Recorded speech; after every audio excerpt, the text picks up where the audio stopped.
introduction.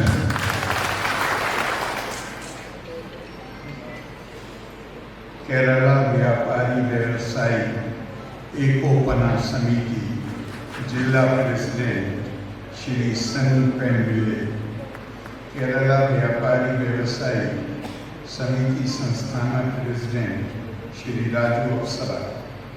Khazanchi Shri R. Ramesh, General Secretary Shri Nadeem, Kaarunyam Padhathi Chairman Shri C. Kudumba, Working President Shri Vinod K.R. प्रिय सहोदरी सहोदरन्मारे व्यापारी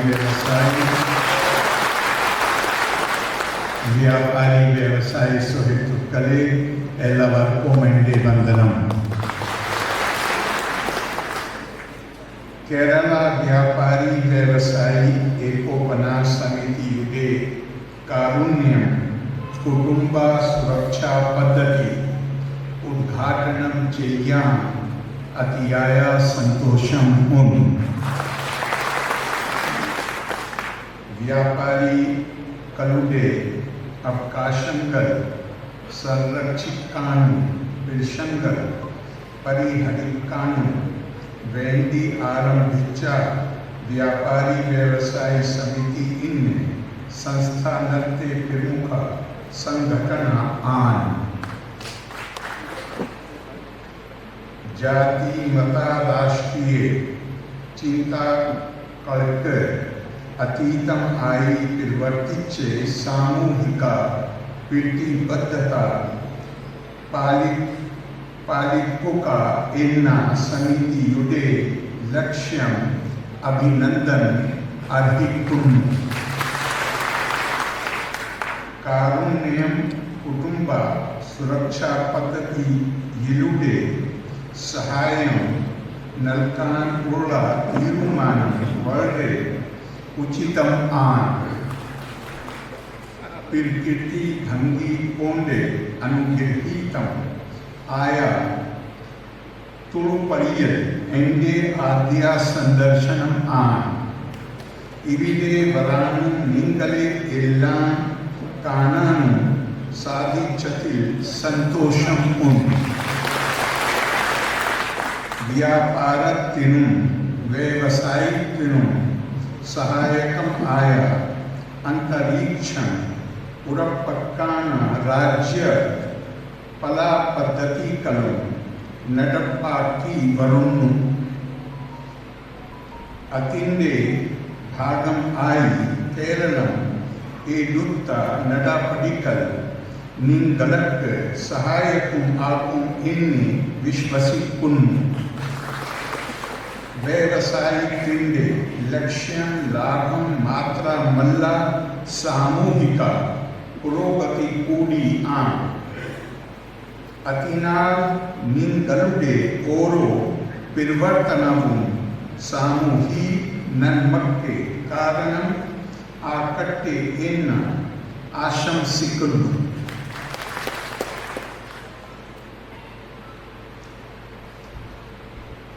It's real pleasure and joy for me to come to this town, Thodupuzha, and inaugurate this great initiative which you have taken, Kaarunyam Padhathi.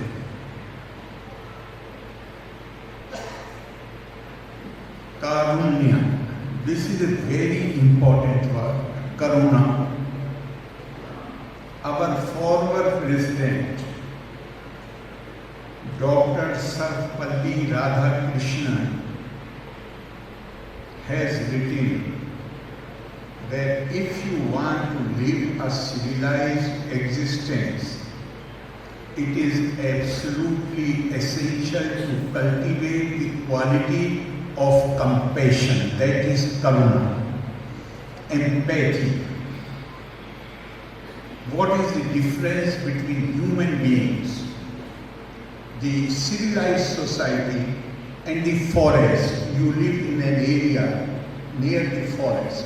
What is the difference between the forest and a civil society. In forest, it is the strong who dominates and devours the weak, consumes the weak. The mark of civilization of a civil society is that the strong, the powerful, in order to meet the requirements of civilized conduct, they assure that the weak live with honor and dignity. When we care for others, so Dr. Radhakrishnan said that it is absolutely essential that we cultivate the quality of karuna, of compassion, empathy. And I think you deserve all our admiration, all our appreciation. Because as a business community, you have that sensitivity. I am greatly impressed by your initiative. Greatly impressed by your initiative. In Kerala, Dr. Radhakrishnan has also said one thing. He said that the quality of compassion comes to a woman naturally. But men must make conscious efforts to cultivate this quality. Where you care for the weak, for the marginalized, for the person who is less endowed than you. If such persons evoke sensitivity in your heart, it actuates you to feel their pain, then that is the true mark of civilized conduct and of civilized society. And in fact, something comes to my mind. In Shri Bhagavad Gita, a promise has been made. The Lord tells Arjuna, Partha, that is the name of Arjuna, Na eva iha, not in this world, na amutra, nor after, in the hereafter, vinashaha tasya vidyate, nahi kalyan kirit kasyit durgatim tat gacchati. He tells Arjuna that those who care for others, those who feel for others, those who do something for others, who are less endowed, then such people never come to grief either in this world or even after death. This is the importance of karuna, kalyan kirit. And I would say every spiritual tradition is full of such exhortation. The Holy Bible says, love your neighbor as you love yourself. Do not do unto others what is hurtful to you. In Quran Hakim, there is a verse which says that the righteous are those who recognize the right of the deprived and marginalized in their wealth.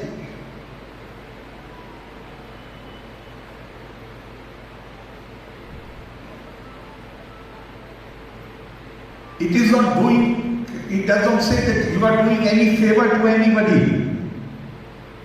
You are doing when you do something for somebody, then it says that It is that person's right in your wealth if he is less endowed than you are. So you have shown that great quality, and you have institutionalized this by creating this Padhathi, so that you can take care of the families of your colleagues and those who are members of your association. In case of any tragedy, in case of any, they are passing away, you take care, you will, through this initiative, you will try to help the family.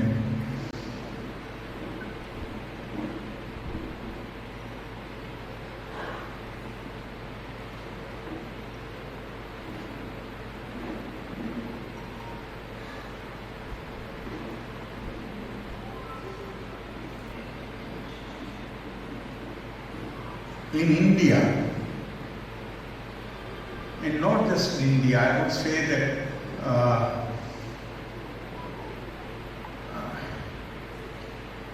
the human conduct deserves to be described as human conduct only when you are able to find a cause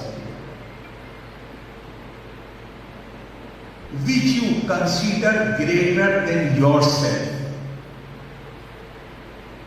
and you devote your time and energy to promote that cause. That is a cause which is not there to promote your self-interest, but a cause which helps others, which benefits others. There is a small, we can call it anecdote, a small dialogue in one of the Upanishads, where a question was asked, what are the essentials for living a good life? Before the teacher could reply to the question, there was thunder clap in the sky. There were clouds and there was thunder clap. The students, disciples were waiting for the answer. The Guru said, "Have you received the answer?"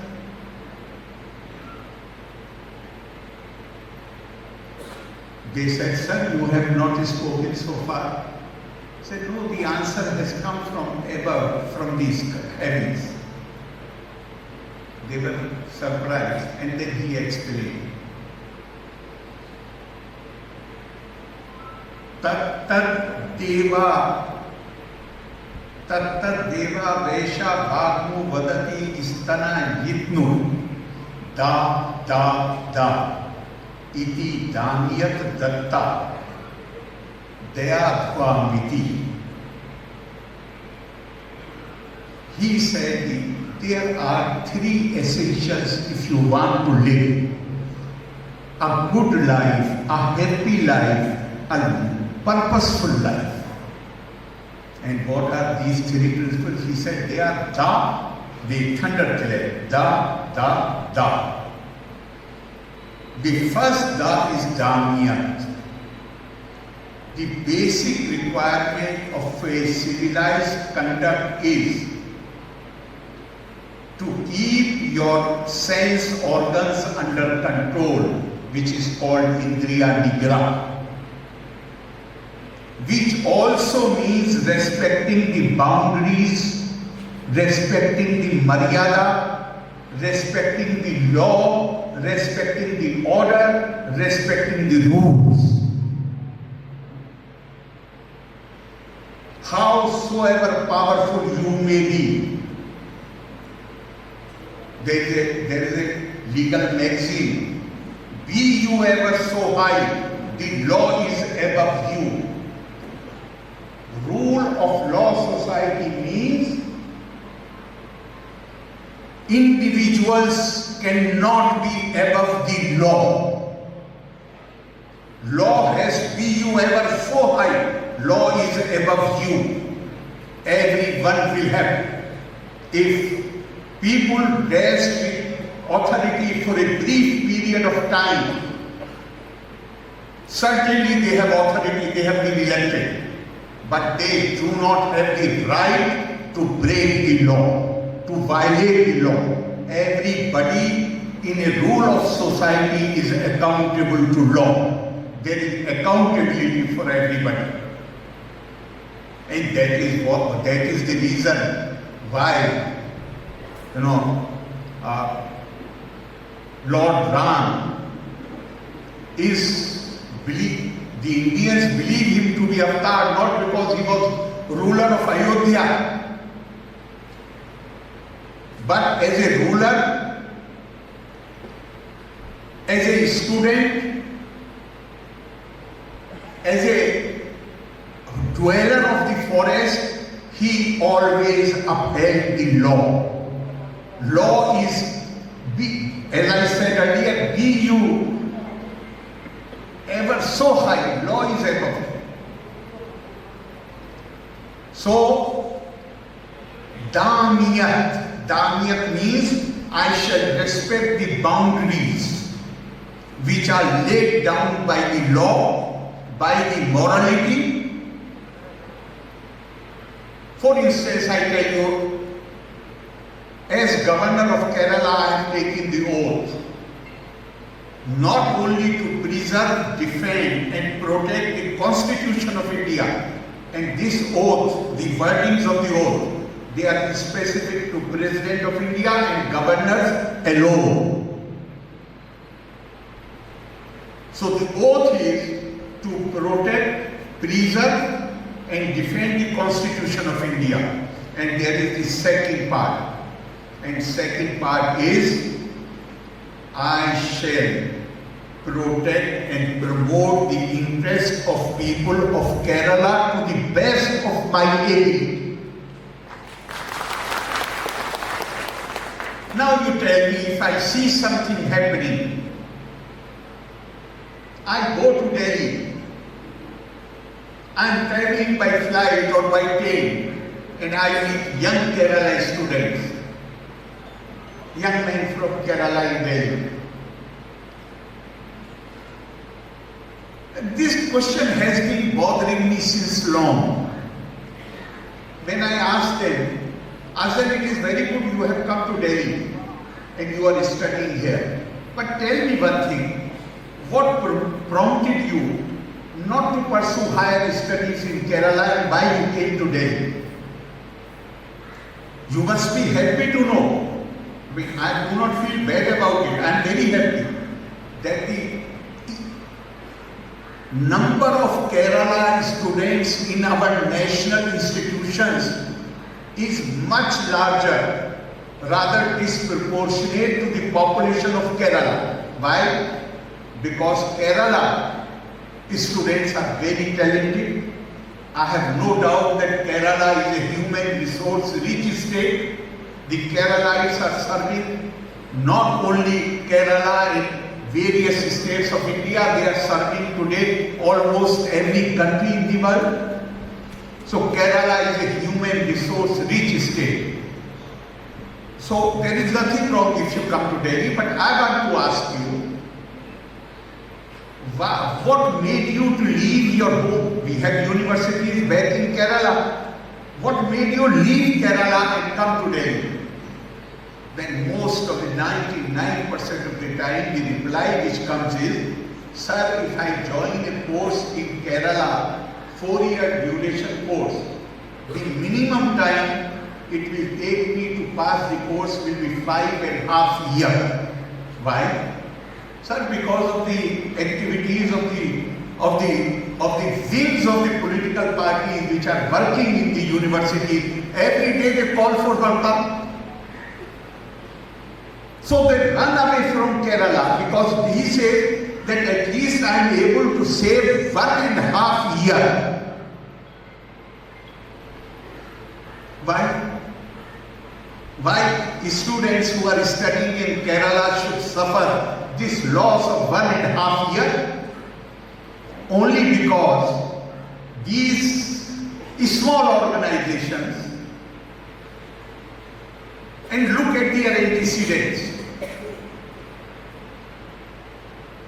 You can go to any university and you can find it out that all those who are working for the student wing of the political parties,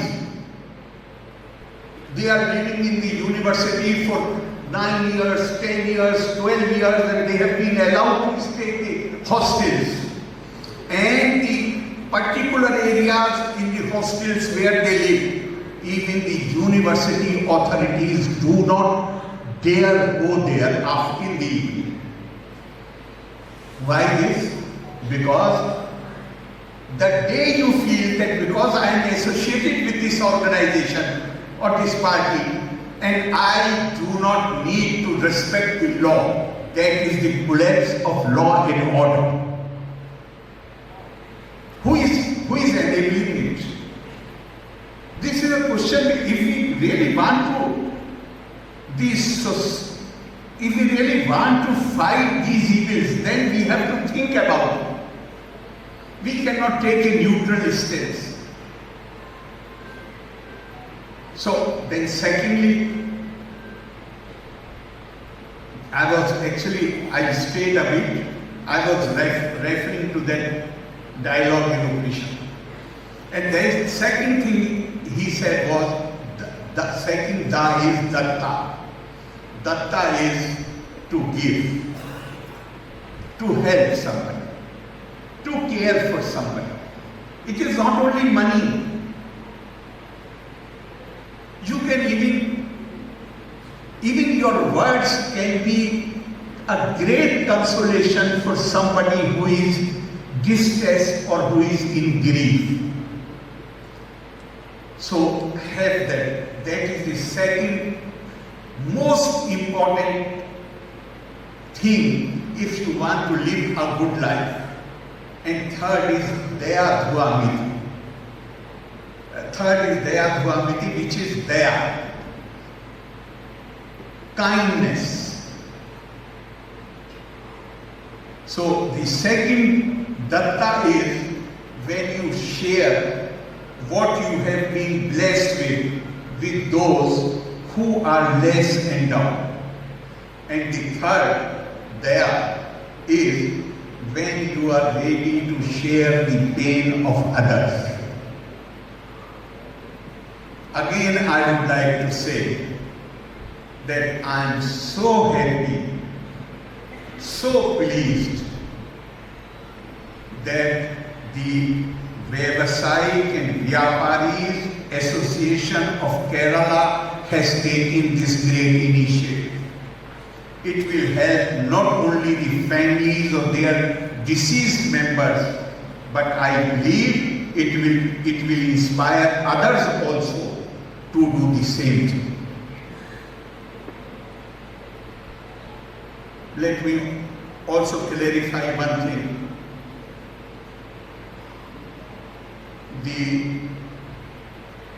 I do not know the reason for the call to go for Hartal today. I do not know the reason.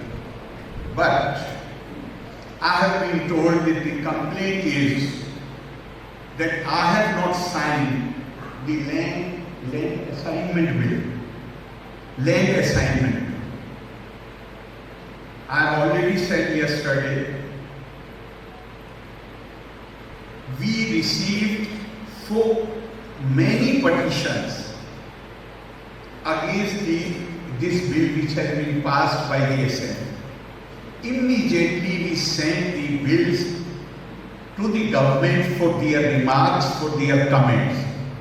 Because if you write a letter to me, then I am under obligation to reply to you. How will I reply? My reply will be based on the reply which comes from the government. The first letter was sent either in September or October. Later, we sent 3 reminders to the government.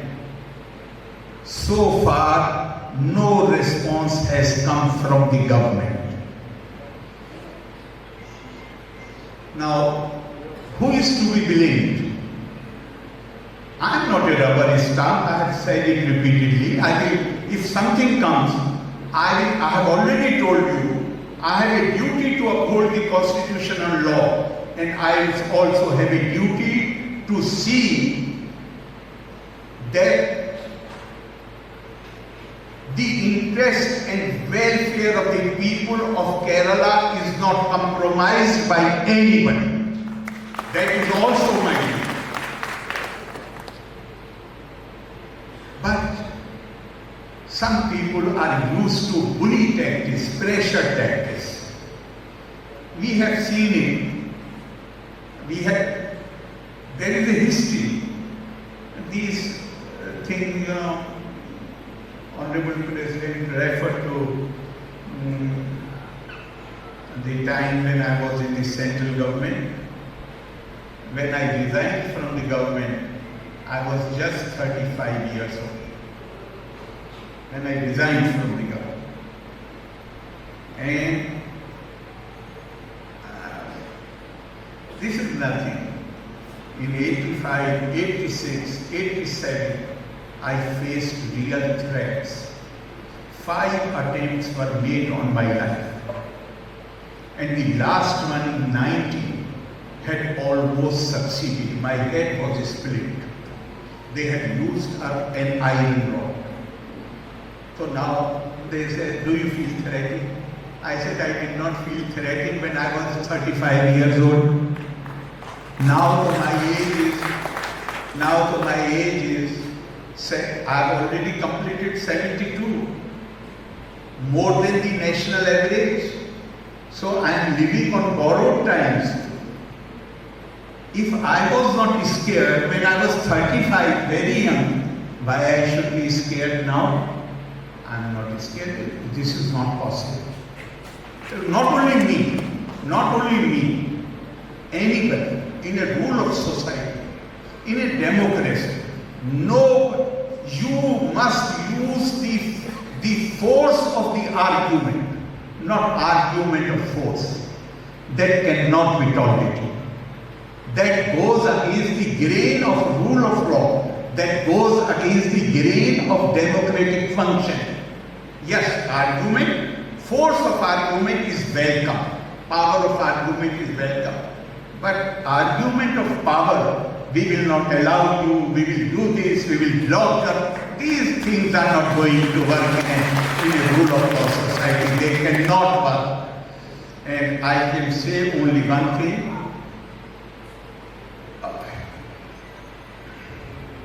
Right from my university's days,